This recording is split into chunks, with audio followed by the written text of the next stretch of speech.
Fala galera, sejam todos muito bem-vindos, sejam todas muito bem-vindas. Eu sou o professor Wagner Santos, você está chegando aqui no canal do Bola de Fogo. Eu sou professor de português, conhecido como Bola de Fogo. Mais de 20 anos preparando vocês para as provas, seja de concurso, seja de vestibular, seja na sua vida. E estou aqui hoje com uma missão muito, mas muito especial mesmo.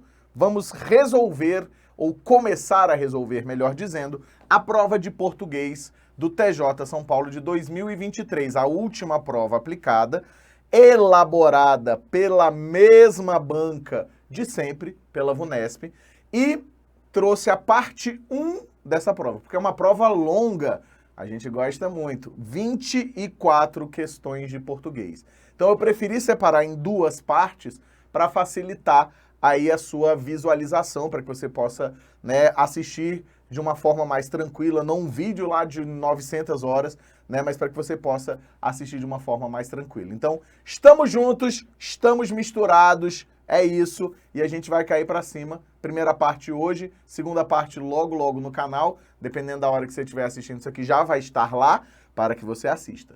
Bora que só bora? Bora que só bora. Vamos lá, vamos junto aqui, ó, começando com o textinho. Leia o texto para responder às questões de números 1 a 3. Por causa de falta de acompanhamento médico, as mortes maternas aumentaram ou estagnaram em quase todas as regiões do mundo. Em média, uma mulher morre durante a gravidez ou no parto a cada 2 minutos, de acordo com o relatório da OMS, Tendências na Mortalidade Materna, divulgado em fevereiro. O total das mulheres grávidas que não fazem nem 4 dos 8 exames recomendados durante a gravidez ou não recebem cuidados essenciais após o parto é de aproximadamente 1/3 delas, ou seja, bastante gente que não faz nem 4, ou seja, nem a metade dos 8 exames recomendados, beleza? Enquanto cerca de 270 milhões não têm acesso a métodos modernos de planejamento familiar. Em 2020, cerca de 70% de todas as mortes maternas ocorreram na África subsaariana, em razão de sangramento grave, pressão alta, infecções relacionadas à gravidez, complicação ou complicações de aborto inseguro e doenças como HIV/AIDS ou malária, que podem ser agravadas pela gravidez. No Chad, a taxa média de mortalidade é de 1.063 mulheres para cada 100 mil nascidos vivos. Na Alemanha, de 5 para cada 100 mil. Então isso aqui é assustador, né? Essa última informação, o texto como um todo, né? Lá a ideia de que no mundo a cada 2 minutos morre uma mulher, né? Em média uma mulher a cada 2 minutos no parto, né? É pesado, gente, isso aqui ou durante a gravidez, né? Bastante coisa. E aí quando você percebe realmente essa diferença, né? O Chad é um país subsaariano bastante pobre, você tem lá 1.000 mulheres a cada 100 mil, né? E aí quando você pensa, caraca, na Alemanha são 5 para cada 100 mil pessoas, também a mesma estatística, é bastante diferente, né? A gente percebe claramente esse abismo existente no mundo com relação a tudo, né? Mas aqui no caso com relação à saúde das mulheres grávidas, beleza? Um texto informativo, é um texto que tem ali, logicamente, como a gente costuma dizer, uma pesquisa, né? Então ela vai defender um ponto, e aí o ponto que ela está defendendo claramente é essa necessidade de um maior cuidado, uma necessidade de preocupação maior com relação às mulheres grávidas no mundo inteiro, em especial na África. Beleza? Bora lá para a primeira questão? Vamos para a primeira questão, o que temos aqui? Assinale a alternativa em que o enunciado está em conformidade com as informações do texto e com a norma padrão. Então, olha só, cerca de 270 milhões de mulheres não dispõem de acesso a métodos de planejamento familiar, ficando vulnerável a uma série de problemas. Na realidade, a gente percebe que essa informação, ó, ela está correta, né? Ó, 270 milhões de mulheres não têm acesso a métodos modernos de planejamento familiar, beleza? Só que qual é o problema aqui? O problema é a norma padrão. A gente tem que analisar não só a informação, mas a relação que vai se estabelecer com a norma padrão. Ó. Cerca de 270 milhões de mulheres dispõem. Tem um problema, porque quando você usa a expressão cerca de, você vai fazer a concordância com o número, né? Então, cerca de 270 milhões milhões de mulheres dispõem, certo? De acesso a métodos familiares, ficando, aqui tem o segundo errinho, porque se a gente vai fazer a concordância com o numeral, né, a gente precisa colocar isso aqui como vulneráveis. Então, vulneráveis, beleza? O relatório da OMS mostra que cerca de 1/3 das mulheres grávidas não faz nem metade dos exames pré-natais recomendados. Perfeito, né? Porque aqui qual é o detalhe agora? O detalhe é essa a nossa resposta, né? Não era isso que eu queria que entrasse agora, mas ok, entrou. Beleza. O que vai acontecer? Vai concordar com o numeral, é aquilo que a gente estava falando, né? Então, cerca de 1/3 das mulheres grávidas não faz nem metade dos exames pré-natais recomendados. Então, essa aqui está dentro daquilo que espera a norma culta, né? Está dentro daquilo que prescreve a norma culta com relação a todos os elementos. Então, a regência está ok, a concordância está ok e a informação trazida também está ok, beleza? Ainda que se recomende exames às mulheres grávidas, a maioria delas tem se mostrado contrária. Aí aqui, ó, a gente tem um problema. Ainda que a maioria delas permita que esse verbo fique no plural, porque a maioria é um partitivo, né? Se mostrado contrárias. Se eu fiz a escolha de marcar este primeiro verbo no plural e ele aceita esse plural por culpa da maioria, né? Você pode concordar com o núcleo, que é maioria, ou você pode concordar com o determinante, beleza? Só que aí, se eu coloquei no plural aqui, tudo vai estar correlacionado com o determinante. Então, seria, tem se mostrado contrárias, a maioria delas tem se mostrado contrárias, à realização desse controle médico, beleza? Por quê? Exatamente porque a gente vai perceber que a gente tem ali a escolha pelo plural. Aqui a gente teria a preferência pelo singular. O aumento das mortes maternas sinalizam. Na verdade, aqui não tem nenhum partitivo, então a gente não está liberado para fazer essa concordância. Então, sinaliza para a necessidade de garantir às mulheres acesso aos cuidados essenciais em saúde. Beleza? De acordo com a OMS, falta empenho das mulheres grávidas para realizar os exames pré-natal. Opa, temos 2 erros. Ó, os exames pré-natal, na verdade tem que ser pré-natais, né? Que mantém, porque aqui, ó, vai ser um mantém. E aqui seria pré-natais, porque tem que fazer a concordância com a palavra exames. O sujeito do mantém é o que, mas o referencial desse que é exatamente o exames, porque é um pronome relativo, e aí ele tem um referencial externo. Beleza? Primeira questãozinha, uma questãozinha mais longa, mais trabalhosa, típica do que a gente já imagina para a VUNESP, né? Típico daquilo que a gente visualiza quando o assunto é VUNESP. Beleza? Bora que só bora? Para a próxima. Bora que só bora! Se você está gostando, já deixa seu like, já se inscreve, marca o sininho e vamos em frente. Bora para a próxima. As informações presentes ao final do texto, no CHADD, a taxa média de mortalidade é de 1.063 mulheres para cada 100 mil nascidos vivos, na Alemanha de 5 para cada 100 mil, permitem concluir corretamente que a mortalidade materna, vamos lá, está estagnada no CHADD e na Alemanha, não se configurando, pois, um problema de saúde pública, pelo amor de Deus, né, gente? Essa aqui não tem nem como a gente pensar que é ela, porque exatamente é um problema. Se configura, e a gente não tem a informação de que ela está estagnada. Ele deu uma informação e em nenhum momento ele disse que parou por ali, né? Se mostra alarmante de fato, olha só, se mostra alarmante de fato na Alemanha. Opa, oi? Fruto da ausência de métodos de planejamento familiar. Essa ausência de métodos de planejamento familiar, a gente já viu que acontece na África subsaariana, principalmente, né? Então, aqui também não serve como nossa resposta.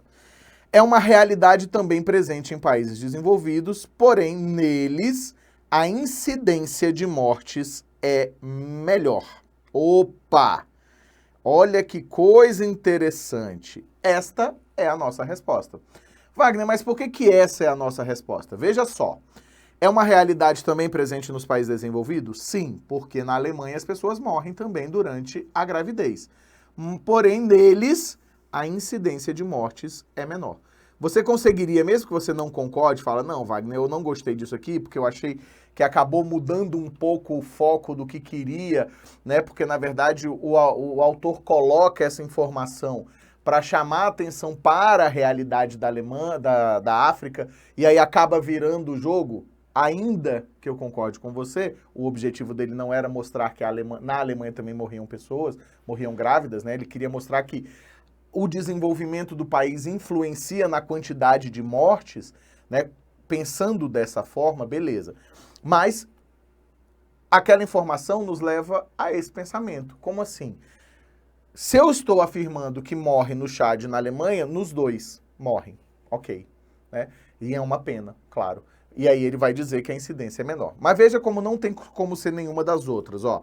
Atinge indistintamente todos os países do planeta? Você pode afirmar isso a partir deste finalzinho do texto? Não, tá? É uma extrapolação.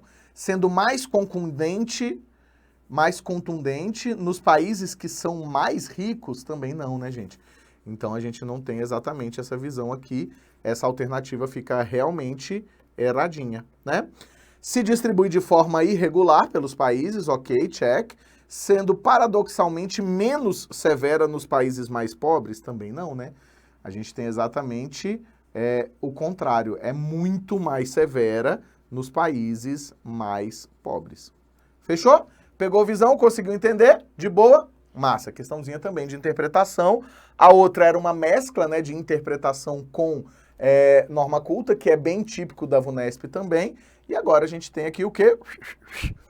Uma questão de interpretação. Bora pra frente? Bora que só bora? Vamos pra frente juntos aqui, ó. Trecho para a questão. No Chad, a taxa média de mortalidade é de 1.063 mulheres para cada 100 mil nascidos vivos. Na Alemanha, de 5 para 100 mil. Na frase final do texto, na Alemanha, de 5 para cada 100 mil, a vírgula serve para separar a expressão adverbial de lugar. Beleza. Aqui ele já te quebrou as pernas porque você vai pensar que é por conta disso, mas ele já está dizendo que sim. E para indicar, olha só que interessante essa questão de vírgula, ó.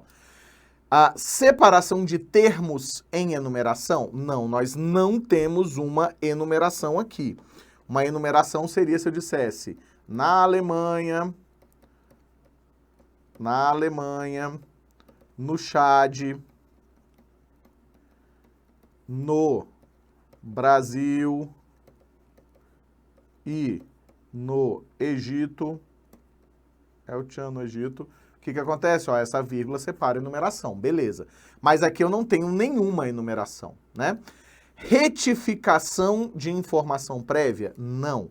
Retificação é conserto, tá? É você consertar alguma coisa. Retificar é consertar. É um conserto de uma informação anterior? Um conserto seria se ele dissesse assim, ó. A taxa de mortalidade é de 1.063 pessoas para cada 100 mil nascidos vivos. Digo, para cada 120 mil nascidos vivos. Aí quando você diz assim, digo, ou, né, ou retificando, e aí você dá uma indicação de que a informação anterior está incorreta. Beleza? Então, também não serve essa letra B. Vamos voltar lá. Informação implícita no enunciado. Interessantíssimo isso, ó. Porque quando ele diz na Alemanha, de 5 para cada 100 mil, o que ele está reiterando? Ele cortou uma coisa aí. O que ele cortou? Ele cortou a ideia de que na Alemanha a taxa média de mortalidade é de 1.060...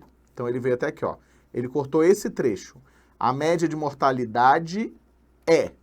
Então essa vírgula também serve para indicar que houve zeugma, ou seja, um apagamento desse trecho. Por que nesse caso a gente não vai chamar de elipse e está chamando de zeugma? Porque na realidade A zeugma é quando você apaga elementos que já apareceram anteriormente, né? E aí você marca por conta dessa vírgula, principalmente se os elementos tiverem verbo. Ali eu poderia dizer, na Alemanha é de 5 para cada 100 mil. Já apagaria menos coisa, mas quando você apaga elementos, em especial verbo, que já apareceu anteriormente, você pode marcar com essa vírgula e se chama zeugma. Essa vírgula que marca a zeugma pode aparecer algum dia na sua vida aí, ó. A vírgula que marca a zeugma é chamada de vírgula vicária. Então, ó, a vírgula que marca a zeugma, então a vírgula que marca a zeugma é a vicária. Fechou? Então, a nossa resposta é exatamente essa. Então, essa vírgula serve tanto para separar o na Alemanha, nem seria obrigatório, quanto para marcar o apagamento. É uma vírgula bem legal, até porque quando você não lê a questão né, com atenção, eu colocando as questões no PowerPoint antes de resolvê-las, eu bati o olho e falei, ó, tá faltando resposta, porque eu só olhei, a vírgula serve, eu já busquei o quê? Separar o adjunto adverbial deslocado. Tá separando, tá certo. Só que tem uma outra função nesse meio, tá? Fiquem sempre muito atentos. Divergência entre dados citados, tem alguma divergência? A vírgula serviria para isso? Não, né? Ambiguidade para indicar ambiguidade? Não, né, gente? Não faz sentido. Ah, eu quero indicar que eu sou ambíguo. Isso não faria sentido, né? Pelo contrário, eu ia querer disfarçar. Mas aí botar... E também você pode até colocar a vírgula para eliminar ambiguidades, mas para destacar, para indicar que há ambiguidade, nem faria sentido. Beleza? Pegou visão aqui? Nesse caso, eu acho que também daria pra gente resolver sem problema nenhum por eliminação, porque você tá vendo que não tem uma enumeração, você tá vendo que não tem retificação, que é esse conserto, você tá vendo que não tem divergência entre os dados, e você tá vendo que não tem ambiguidade. Então, daria também para resolver por meio da eliminação. VUNESP sempre tem questão de vírgula, mas é sempre mesmo. Beleza? Bora para a próxima? Vamos lá. Mais um textinho pra gente. Essa prova foi uma prova com muitos textos, né? Assim, se não me engano, são 4 ou 5 textos, não tenho certeza se são 4 ou 5. Eu acho que são 4. Aqui é muita informação nessa cabeça. Mas agora um texto mais longo um pouquinho, só que o que acontece? Nós vamos perceber que também são mais questões de 4 a 10. Vamos junto, ó. Leia o texto para responder às questões de número 4 a 10. Então vamos junto aqui, ó. Vem junto comigo. Choque elétrico. A União Europeia, UE, engatou marcha acelerada para eletrificar sua frota de veículos. Ou aquele título para pegar todo mundo, né? Em 2035, deixará de fabricar carros movidos a combustíveis fósseis. A medida faz parte da estratégia para zerar em 2050 as emissões de carbono. Com 27%, a fatia de vendas na China é mais que o dobro da média mundial de 13%. Lá, 6,2 milhões de veículos eletrificados chegaram às ruas em 2022. Entre os totalmente elétricos com baterias, BEV, na abreviação em inglês, e os híbridos, que podem ser ligados na tomada, plugins ou PHEV. As vendas chinesas no setor cresceram 82% em 2022, enquanto o mercado automotivo geral encolhia 5,3%. No mundo, o avanço verde foi de 55%, ante retração de 0,5% nas vendas totais de veículos, segundo base de dados EV Volumes.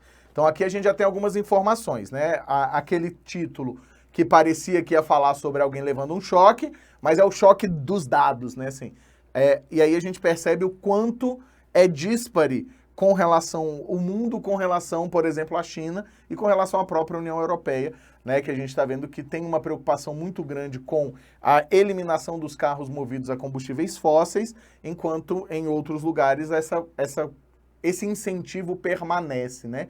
Então, na Alemanha, por exemplo, não chega nem a 2005, não é nem 2035, se não me engano, é 2030, que aí eles vão parar de fabricar carros a gasolina, a diesel ou a álcool, lá nem trabalha tanto com álcool, né? Mas assim, eles vão parar de produzir carros movidos a combustíveis que não sejam... como é o nome mesmo que eles dão? Meu Deus do céu, ecologicamente seguros, né? Então a gente tem essa relação. Vamos lá, vamos voltar para o nosso texto que ele é longuinho. Do ângulo da crise climática, pouco adiantará eletrificar a frota se a energia das baterias provier de fontes emissoras de carbono. Faz sentido. Como usinas alimentadas com carvão mineral, óleo ou gás natural. A matriz elétrica precisa ser toda renovável para fazer diferença contra o aquecimento global. Nesse quesito, o Brasil ocupa a posição ímpar, com 82,9% da eletricidade oriunda de fontes renováveis, hidráulica, eólica, solar e biomassa, contra 28,6% na média do planeta. Some-se a isso a alta produção do etanol e tem-se um enorme potencial para BEVs e PEVs. Vou chamar de PEVs mesmo. Os números são ínfimos, contudo. Circulam aqui apenas 135.300 carros elétricos e híbridos, menos de 0,1% da frota de veículos leves. As vendas têm aumentado, é fato, com 49,2 mil emplacamentos em 2022, incremento de 41% sobre o ano anterior, de acordo com a Associação Brasileira do Veículo Elétrico. Então, a gente percebe que aqui agora trouxe para a realidade brasileira e dentro da realidade brasileira a gente percebe que nós estamos caminhando pelo outro lado, né? Assim, qual é o contraponto desse texto, que é um contraponto interessante? Lá fora, você tem um maior consumo de carros elétricos. Aqui é muito pequeno, como você percebeu, menos de 0,1% da nossa frota. Contudo, o Brasil é, digamos, exemplo na produção de energia elétrica por fontes renováveis. Ou seja, a gente está indo pelo outro caminho, precisa juntar os dois caminhos, ok. Né? Mas não adianta, é isso que ele quer dizer, não adianta todos os carros do mundo serem elétricos se a gente continuar produzindo energia elétrica por meio de emissão de carbono, ou por meio, não por meio de emissão, né? Mas por meio de formas que emitem carbono. Beleza? Pegou? Então, vamos para o finalzinho do nosso texto aqui, ó. A maioria dos carros elétricos e híbridos disponíveis no mercado nacional é de modelos pouco acessíveis e poderão ficar ainda mais caros se o governo federal ouvir o pleito apresentado em fevereiro pela Anfávia de revogar a isenção do imposto de importação com um retorno da alíquota de 35%. Ou seja, as montadoras querem garantir uma reserva de mercado. Enquanto a Europa acelera, no Brasil, ameaçam puxar o freio de mão.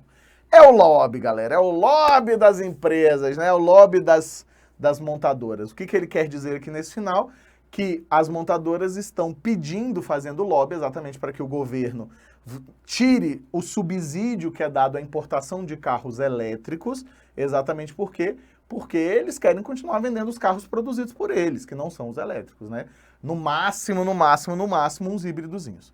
Vamos juntos? Vamos juntos. Essa questão é longuinha, então preciso de atenção. O que eu queria dizer para vocês com relação a questões mais longas? Cuidado, leia o item completo, se você percebeu que o começo dele está certo, a segunda parte está certa, beleza, ok, mas leia o item de forma completa. Claro, se a primeira parte já estiver errada, a gente já despreza, beleza? Vamos junto aqui, ó.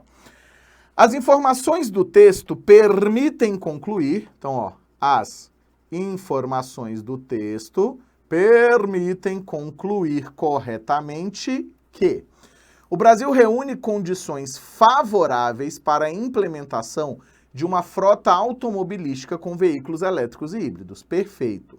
Todavia, veículos desse gênero ainda são pouco acessíveis, perfeito aqui também, ó, para a grande maioria dos consumidores devido aos preços altos. É o que ele fala no finalzinho aqui, né? Ó, é de modelos pouco acessíveis. A gente percebe que acessível é no sentido de preço, né? E poderão ficar, ó, onde é que ele marca, ó, ainda mais caros. Se ele usa a ideia de ainda mais caros, ele está indicando que eles já são caros. Senão eles não ficariam ainda mais caros, eles ficariam caros. Beleza? Então, pegamos essa visão e gostamos muito desta questão. Porque, ó, reúne condições favoráveis? Sim. Por que reúne condições favoráveis? Porque você tem necessariamente uma produção, dentro daquela preocupação dele, o Brasil já tem uma produção ecologicamente equilibrada de energia elétrica. Então, ó, o Brasil tem produção, ok? Ó, que legal essa ideia. Produção ecologicamente sustentável. De quê? De energia elétrica. Então, é perfeito para que isso aconteça, né? De energia elétrica. Beleza? A possibilidade de expansão dos carros elétricos, atendendo à estratégia de zerar as emissões de carbono até 2050, amplia-se na Europa e o Brasil segue esse exemplo, com a revogação da isenção do imposto. Uai, é ambíguo isso aqui, né? Na verdade é incongruente, né? Se a gente está tentando zerar, não faz sentido revogar. A média mundial de carros eletrificados mostra que a meta de zerar a meta de emissão zero de carbono prevista para 2050 será alcançada para a surpresa da União Europeia, primeiro na China, que já eletrificou 25% de sua frota, e depois pelo Brasil. Não tem nada a ver com isso, né? Aqui, ó, a gente vai perceber lá atrás, inclusive, que no caso, a China tem realmente 27%, né, de vendas na China, né? Mas não quer dizer que já eletrificou 27% da frota. Ele vende 27% dos carros, ok? Então, e também não tem o Brasil aqui, porque o Brasil vende muito pouco, como a gente viu, eletrificados aqui só 0,1% da nossa frota de carros. A crise climática se intensificará nas próximas décadas, pois a eletrificação dos veículos, como no Brasil, tem se dado com a matriz energética de fontes não renováveis, como usinas alimentadas com carvão mineral, óleo ou gás natural.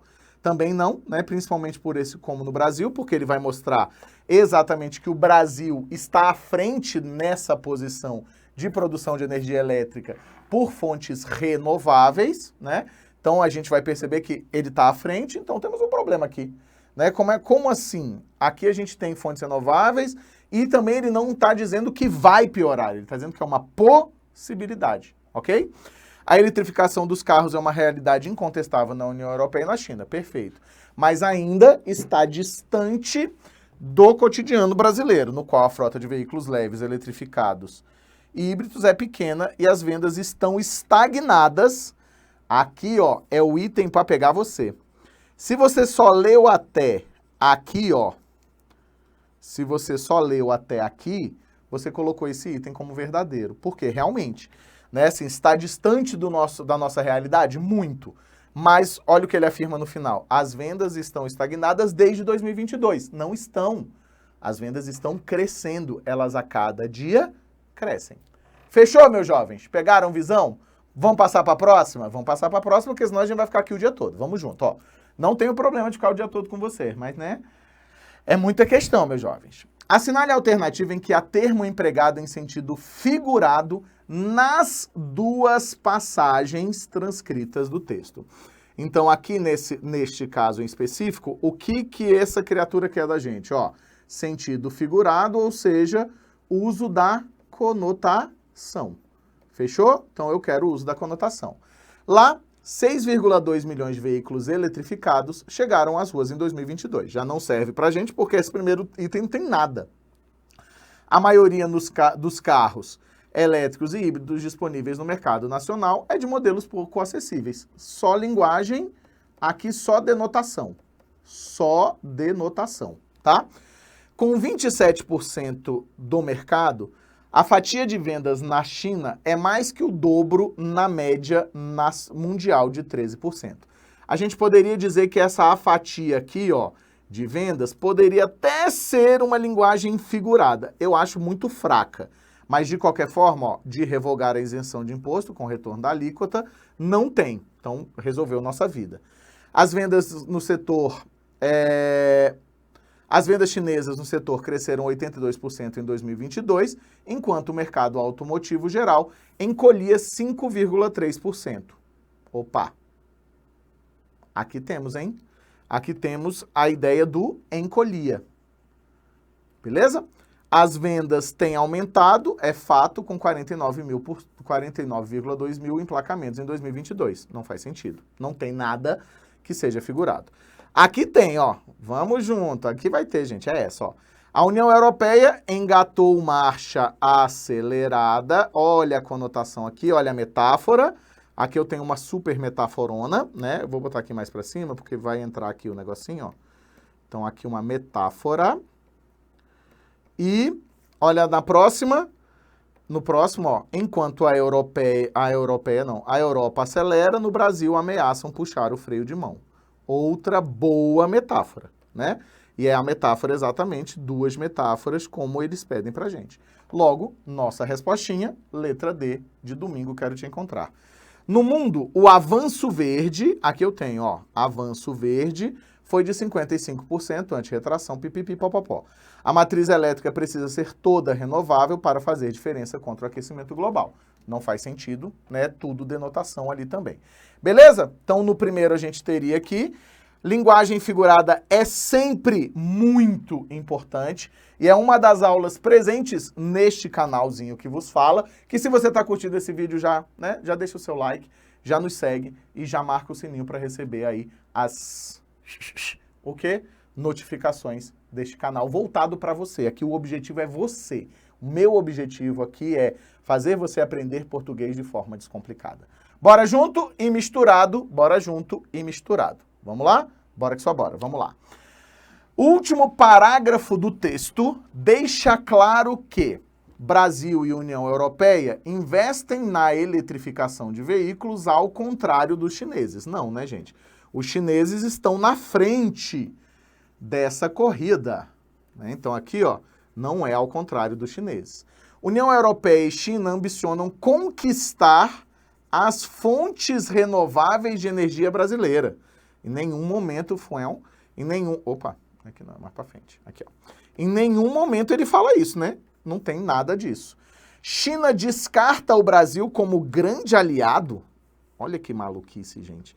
China descarta o Brasil como grande aliado para a implementação de carros eletrificados. Pelo contrário, não sei se vocês sabem, pequeno parêntese de atualidades, há uma briga gigantesca neste momento que estou gravando esse vídeo entre as duas grandes montadoras de carros elétricos do mundo, a do Musk e a chinesa, né? A que chegou agora, BYD, se não me engano, BYD, e a Tesla, né? Assim, na verdade, há uma grande briga por essa fatia de mercado chamada Brasil. O Brasil é uma grande fatia de mercado.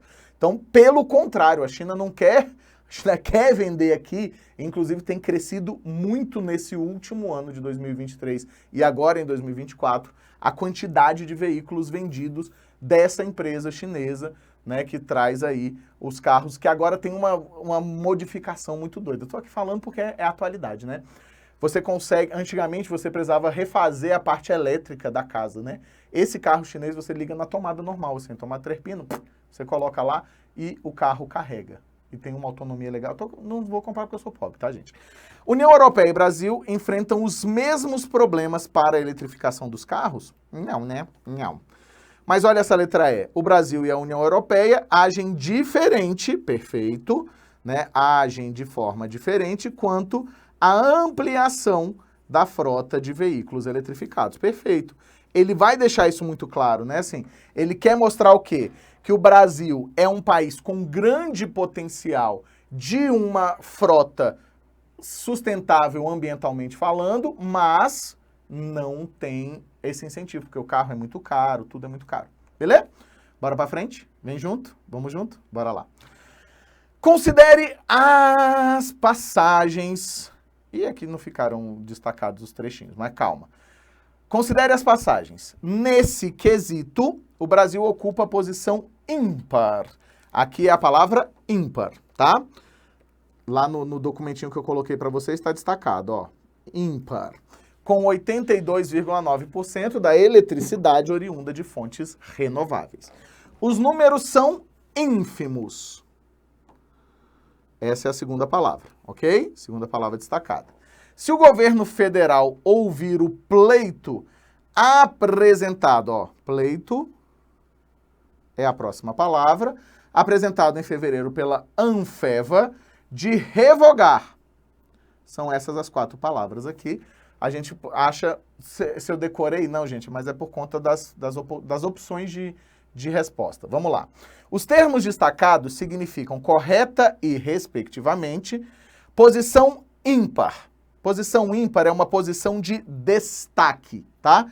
Quando você fala assim, tipo, é uma posição ímpar, é alguma coisa de destaque, é alguma coisa que está acima das demais, ok?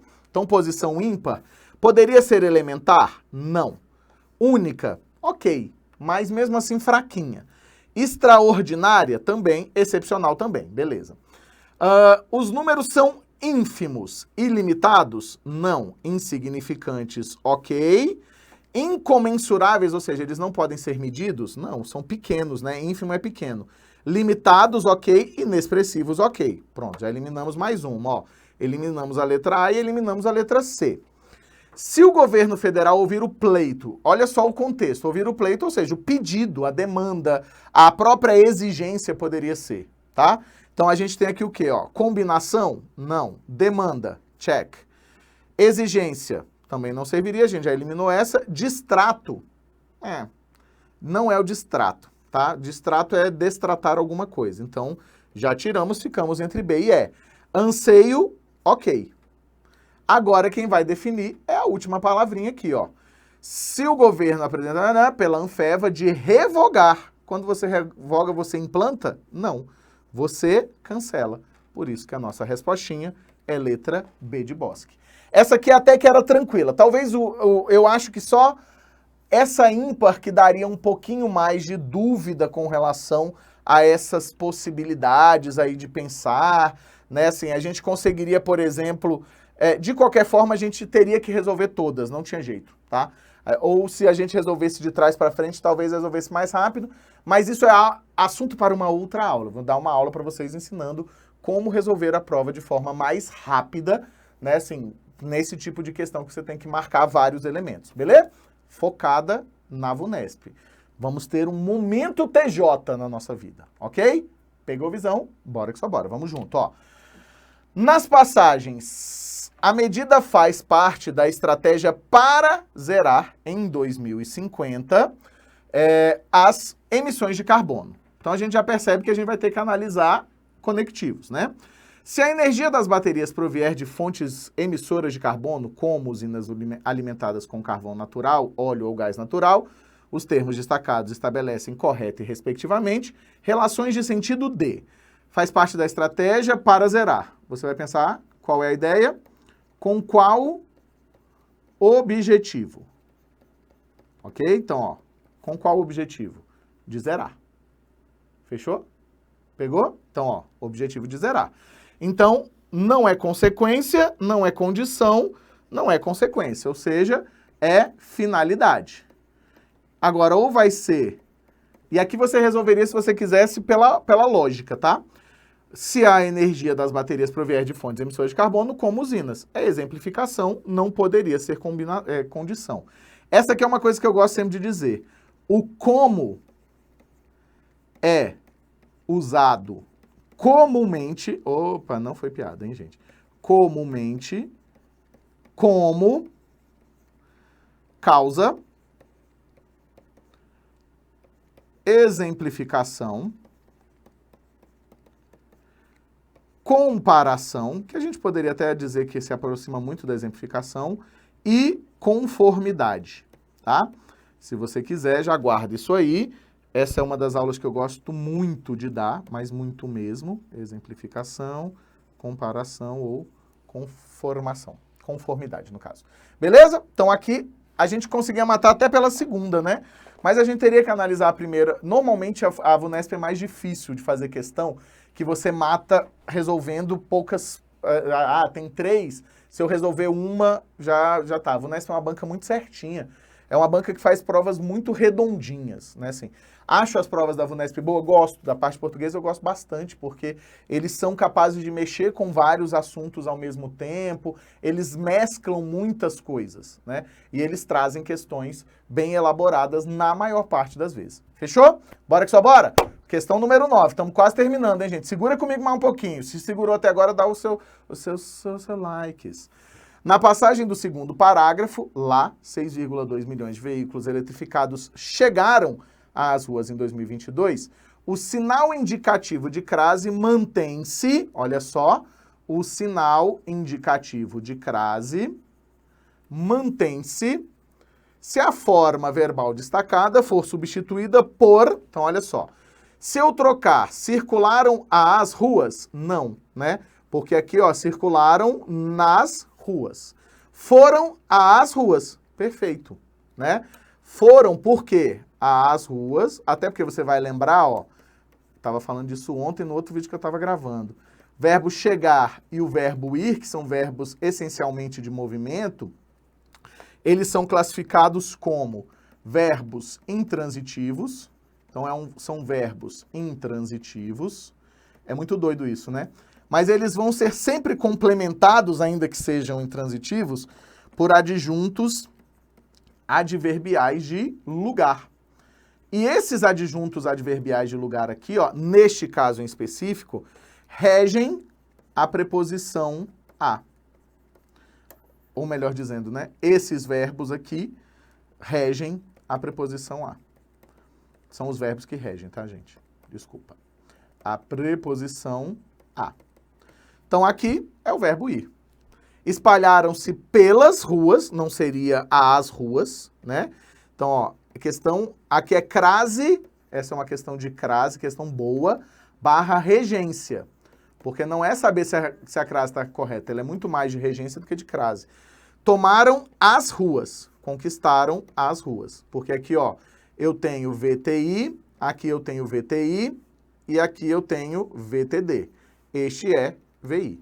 Não se esqueça disso, a gramática ainda não evoluiu para dizer que esse elemento de lugar é objeto indireto. Deveria já ter evoluído? Sem dúvida nenhuma, não faz sentido, mas ok. A gente mantém lá a influência do nosso querido latim.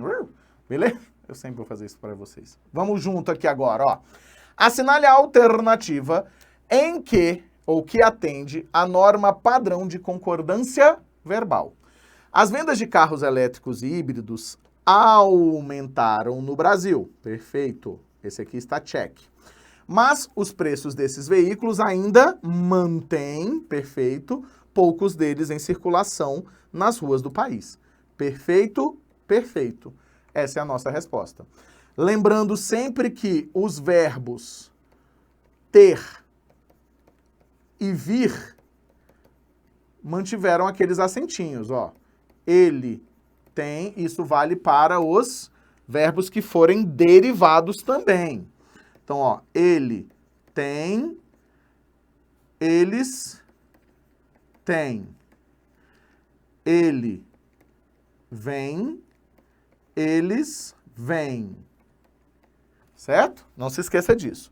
Os carros elétricos e híbridos, acabei de falar, né? Ó, disponíveis no mercado nacional, vem contando, beleza? Aqui tínhamos que ter um acento, ó. Vem contando com a isenção de imposto que a Anfeva quer ver revogado, beleza? Do imposto que a Anfeva, na verdade, quer ver revogada, tá? Ainda tem um erro aqui de regência verbal, também nominal barra verbal, né? Porque quer ver revogada a isenção, não o imposto, né? No que diz respeito à matriz elétrica, o Brasil ocupa a posição ímpar, pois dispõe... Quem dispõe? É o Brasil, gente. O sujeito é o Brasil. Pois dispõe de eletricidade de 82,9% da eletricidade oriunda de fontes renováveis. Cresceram as vendas chinesas de carros elétricos, perfeito. Onde está o problema? Tratam-se. Tratam-se nunca vai ser feito dessa forma. Lembre-se do seguinte, ó. Sempre que aparecer tratar-se de, isso aqui, ó, é sujeito indeterminado. Ou seja, fica na terceira pessoa do singular. Terceira pessoa do singular, sempre. As fontes renováveis e a alta produção de etanol faz não, né, gente? Ó, dois núcleos, ó. Fonte e produção. Fontes, perdão, e produção. Ou seja, fazem com que o Brasil tenha um enorme potencial. Beleza. Percebeu aqui uma coisa importante nessa prova que a gente está corrigindo só nessa primeira parte? Já foram duas questões envolvendo o quê? 2 questões envolvendo a nossa querida, nossa maravilhosa concordância verbal.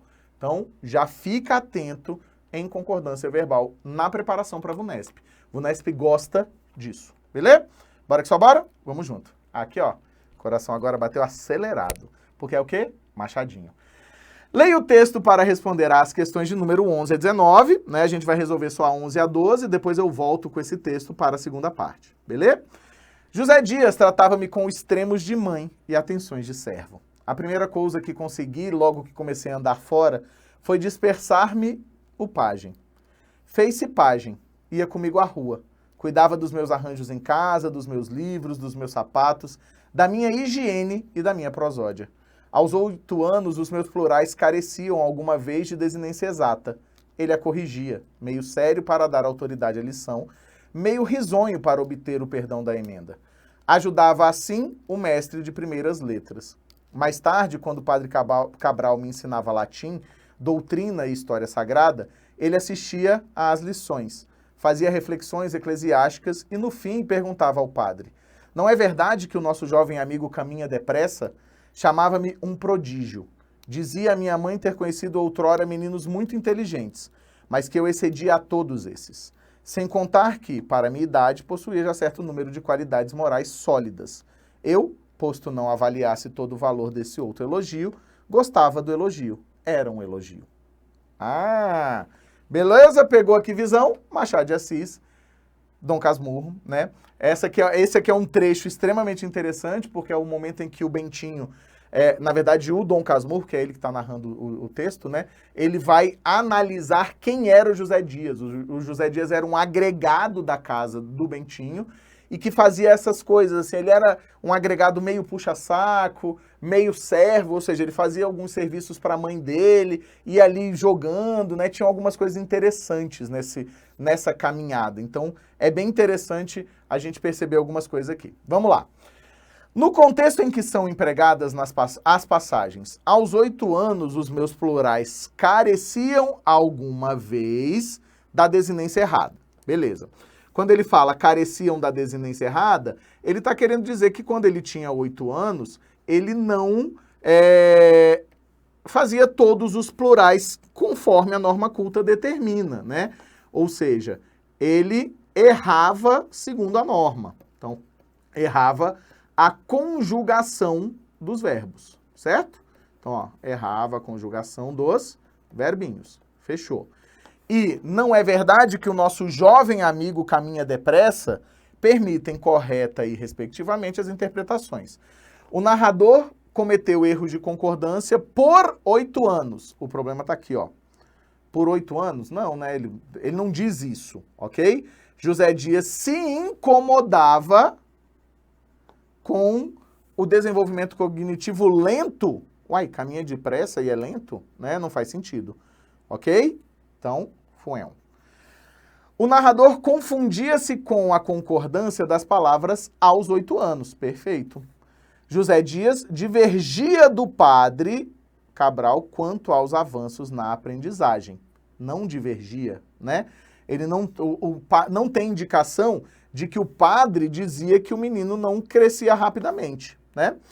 O narrador incorria em erros de concordância quando tinha 8 anos, perfeito. E José Dias considerava que o narrador avançava rápido nos assuntos. Perfeito, ó. Eis aqui a nossa resposta. Então, aqui é a nossa resposta certa, resposta corretíssima. O narrador passou a dominar a concordância com 8 anos? Não, ele não diz isso, tá? José Dias concordava com o padre? Não. O padre nem opina.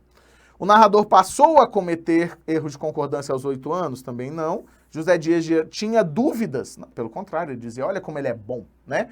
Então, questãozinha de interpretação de texto literário é sempre um pouco mais cabeluda, mas essa aqui estava tranquila, desde que você tivesse lido o texto com calma. A gente vai falar sobre essa história de ler textos, tá? Então, sempre lendo com calma e principalmente agora que você está se preparando. Está se preparando para a prova?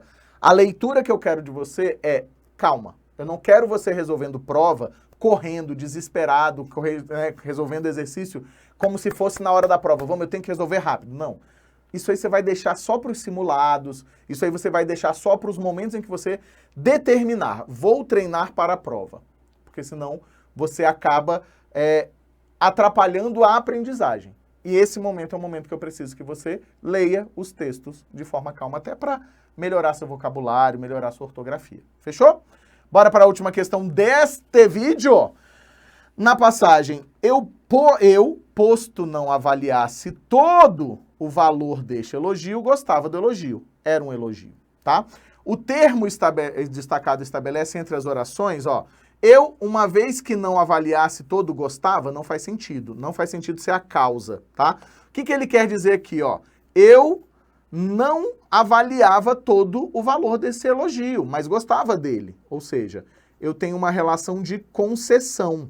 Por que eu tenho uma relação de concessão? O posto, assim como vai acontecer com o posto que todo mundo acha que é causal e não é, traz a ideia do que, ó? É como se ele dissesse, eu, ainda que não avaliasse todo, ou ainda não avaliasse todo o valor desse elogio, ou embora não avaliasse, gostava. Ele está fazendo uma relação de oposição. Ele está abrindo uma exceção, porque se ele não avaliou esse elogio, ou se ele não avaliava esse elogio da forma correta, né, todo o valor, não fazia sentido ele gostar. Mas mesmo não fazendo essa valoração do elogio, ou seja, mesmo não dando noção do tamanho desse elogio, eu gostava dele, porque era um elogio. Eu gosto de elogios, é mais ou menos isso que ele está querendo dizer. Então, não é finalidade, não é porquê, né, para que não avaliasse, comparação como não avaliasse, não faz sentido, condição podendo ser substituído por caso avaliasse não, e é concessão. E aí vou dizer para vocês uma coisa importante, ó, concessão é das preferidas, é das leituras preferidas de prova. Porque ela causa exatamente esse probleminha, tá? Preferidas de prova. Fechou, meus jovens? Pegaram visão aqui junto comigo? Tranquilo? Quero te agradecer imensamente, te pedir, mesmo se você gostou desse vídeo, deixa seu like. Se você não gostou, deixa também, tô brincando. Deixa seu like, segue a gente aqui no canal, né? Se inscreve no canal, já fica preparado porque vem muita coisa boa por aí, beleza? Comenta também se você precisar de qualquer coisa e a gente tá junto, a gente tá misturado. Muito obrigado a todos vocês pela presença por aqui, né? Aproveite, me siga, marque o sininho para receber atualizações do canal. Fechou, meus jovens? Um beijo, um queijo. Valeu demais da conta e fica ligado que a segunda parte vem aí. Vamos junto? Vamos junto e misturado. Fui.